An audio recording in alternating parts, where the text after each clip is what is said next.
This channel does not promote any violent, harmful, or illegal activities. All content provided by this channel is meant for an educational purpose only. Brought to you by V-Guard, co-powered by Sensodyne O Bhimal, বলো কথা কেশরী।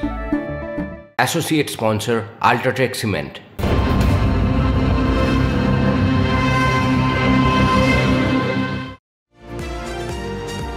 আমি রনি পারছি আপনাদের সঙ্গে। আপনারা দেখছেন TV 9 Bangla. আর একের পর এক অশান্তির খবর। ভোটের বাংলায় ফের রক্তারক্তি।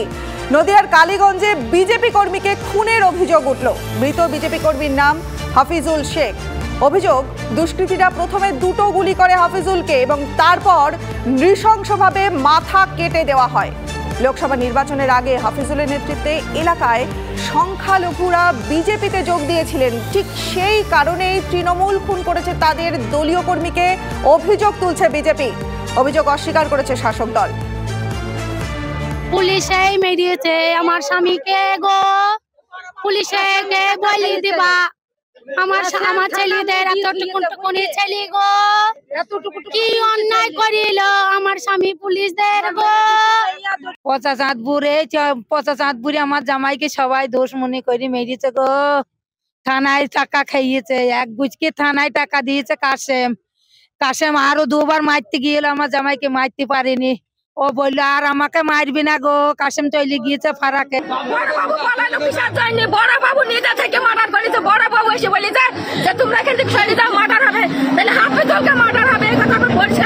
বড় বাবু নিজের পোশাক খুলে দিয়েছে, আমার পোশাক পরে গিয়ে মার্ডার করে আসো হাফিজুলকে। এটা কোন আইনে চলে? বড় বাবুর বিচার চাই, বড় বাবু তো হাফিজুলের সামনে হয়ে যাবে। আজকে এই যে মার্ডার হতে হলো, এটা একদম রাজনৈতিক চক্রান্ত বলে আমি মনে করছি। তার কারণ হচ্ছে এর আগেও তারা এই এলাকায় বসবাস করছে, কিন্তু বিজেপি করার অপরাধে তাদের আজকে খুন হতে হলো। এরা বলছে পুলিশের ড্রেস নাকি খাকি ড্রেস পরে এসছে এবং প্রকাশ্যে দিবালোকে একদম এখানটায় থেকে মেরে তারা গটগট করে এখান দিয়ে হেঁটে চলে গেছে। কী সাহস হতে পারে তাদের? আমরা এর প্রতিবাদ চাই। এর যারা এই খুনের সঙ্গে সম্পর্ক আছে তাদেরকে অবিলম্বে গ্রেপ্তার করতে হবে। বিজেপি নেতা জগন্নাথ চট্টোপাধ্যায় রয়েছেন আমাদের সঙ্গে। আপনাকে টিভি 9 বাংলার স্বাগত। আমি রনিপা কথা বলছি। নদিয়ার কালীগঞ্জে যে বিজেপি কর্মীকে খুন করা হয়েছে, একটা ভয়ঙ্কর অভিযোগ উঠছে তৃণমূলের বিরুদ্ধে। আপনার কি মতামত? দেখুন, তৃণমূলের পাপের ঘরা পূর্ণ হয়েছে। মানুষ তাদের যে শাস্তির বিধান তা ব্যালট বক্সে লিখে রেখেছে এবং 4 তারিখে তা প্রমাণ হবে। এবং একই প্রবণতা আপনারা বিভিন্ন যে বুথ ফেরত সমীক্ষাগুলিতে আপনারা দেখেছেন। তার ফলে তৃণমূলের ভেতরকার যে হতাশা এবং এই হতাশা প্রকাশের একমাত্র পথ তাদের হিংসা।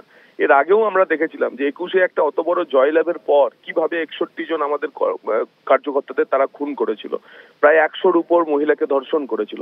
এই হচ্ছে তৃণমূলের আসল চরিত্র। তবে বাংলার মানুষ, পশ্চিমবঙ্গের মানুষ তাদের শাস্তি দেওয়ার জন্য, তাদের কাঠগড়ায় তোলবার জন্য প্রস্তুত হয়ে আছে। আপনারা কিছুদিন শুধু অপেক্ষা করুন। দেখুন, এই তৃণমূলের কোনো নেতা এরা থাকবে না, হয় তারা জেলে যাবে অথবা হচ্ছে এলাকা ছেড়ে পালাবে। আপনাকে অনেক ধন্যবাদ জগন্নাথ দা। ভোটের বাংলায় ফের রক্তারক্তির ঘটনা। নদিয়ার কালীগঞ্জে বিজেপি কর্মীকে খুনের অভিযোগ। কি বলছেন দিলীপ ঘোষ, শোনাবো।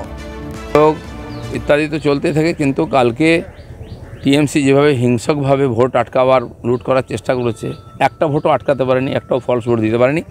কিন্তু ওদের যে হতাশা সেটা কালকে তাদের ব্যবহারে ফুটে উঠেছে।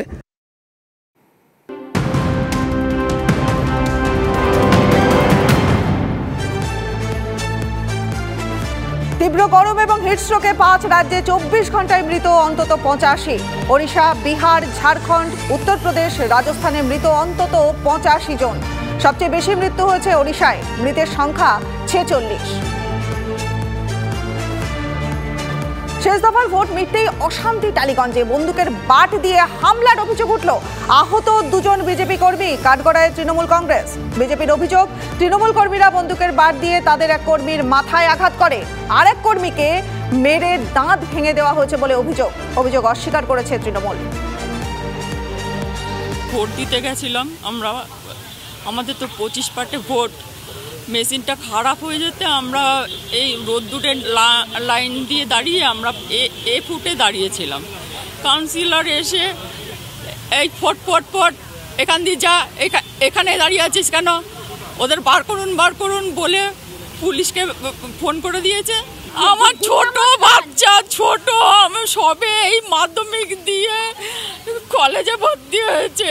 ছেলেটার চোখের পাশে এমনভাবে বন্দুকের বাট দিয়ে মেরেছে, পুরো ফেটে গেছে, মাথায় যন্ত্রণা করছে, মাথায় মেরেছে।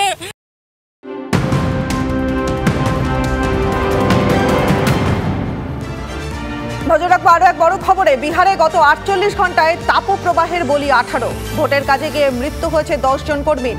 বিহারের গড় তাপমাত্রা ঘোরাফেরা করছে 47 থেকে 48 ডিগ্রির মধ্যে। মাঝখানে বাকি রয়েছে আর একটা দিন। মঙ্গলবার ভোট গণনার বিভিন্ন স্ট্রং রুমে পৌঁছে গেছে ইভিএম। উত্তর থেকে দক্ষিণ কলকাতার বিভিন্ন স্ট্রং রুমে জোরদার নিরাপত্তা। ত্রিস্তরীয় নিরাপত্তায় মোড়া বিভিন্ন স্ট্রং রুম। গতকাল শেষ হয়েছে সপ্তম দফার ভোট এবং আগামী 4 তারিখে ভোট গণনা। ভোট গণনা এবং গতকালই বিভিন্ন স্ট্রং রুমে ইভিএম মেশিন পৌঁছে গেছে। আমি রয়েছি ক্ষুদিরাম অনুশীলন কেন্দ্রে। কলকাতার একাধিক জায়গায় স্ট্রং রুম তৈরি করা হয়েছে এবং ক্ষুদিরাম অনুশীলন কেন্দ্র এখানেও স্ট্রং রুম রয়েছে। পাশেই রয়েছে নেতাজি ইনডোর। নেতাজি ইনডোরে যে সমস্ত উত্তর কলকাতার ভোট গ্রহণ কেন্দ্রে যে সমস্ত কেন্দ্রগুলো রয়েছে তার ভোট গণনা হবে, তার যে স্ট্রং রুম সেটা তৈরি হয়েছে ক্ষুদিরাম অনুশীলন কেন্দ্রে।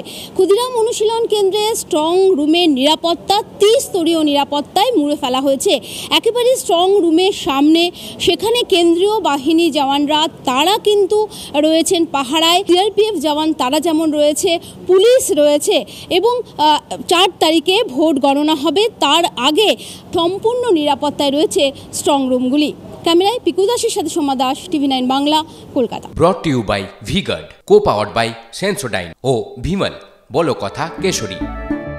Associate sponsor UltraTech cement.